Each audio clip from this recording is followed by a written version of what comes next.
ہستی کو ہی مہدی موعود کے نام سے یاد کرتے ہیں۔ اے مزے کے یاد کرنے والوں، ذرا سزا کو بھی ساتھ رکھو۔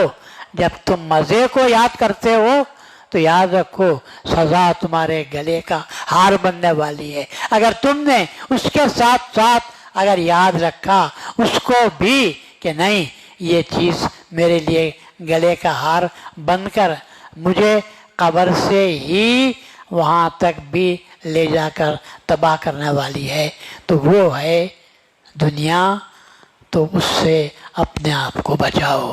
پورا قرآن کا سبق یہی تھا، اور قرآن کی تعلیم کا خلاصہ مہدی موعود نے سزا کے بھلا دینے کے، سزا کو یاد کرتے ہوئے ترک دنیا کی تعلیم دی۔ اسی کو مہدویت کے نام سے یاد کرتے ہیں۔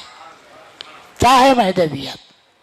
مہدویت کہتی ہے کہ نہیں ہے دنیا، میں یاد رکھو دنیا کے ساتھ، دنیا کے عمل کے ساتھ وہ تمہاری بد عملی کو، اس سزا کو بھی یاد رکھو جو اس کے ساتھ تم کو ملنے والی ہے۔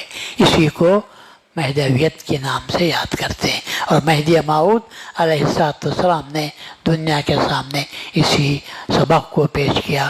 اللہ سے میں دعا کرتا ہوں کہ باری تعالیٰ، اے باری تعالیٰ، ہم کو مہدی موعود کی ہم نے تصدیق کی ہے، زبانی اگرچہ کی تصدیق کی ہے، مگر اے اللہ ہمارے دلوں کو توفیق عطا فرما کہ زبان سے پڑھی جانے والی چیز کو دل میں اتاریں، اور اس کے ساتھ ساتھ اس سبق کو یاد رکھیں کہ ہم فقط دنیا کے نہیں ہیں، بلکہ ہم کو یہ دنیا چھوڑ کر جانا ہے، اور اے اللہ ہم کو حقیقت میں ترک دنیا کی ایسی توفیق عطا فرما کہ ہم تیرے پاس ہنستے کھیلتے ہوئے آئیں، اور تیرے پاس پہ جو ہے اس کو ہم حاصل کرتے رہیں۔ وآخر دعوانا ان الحمدللہ رب العالمین۔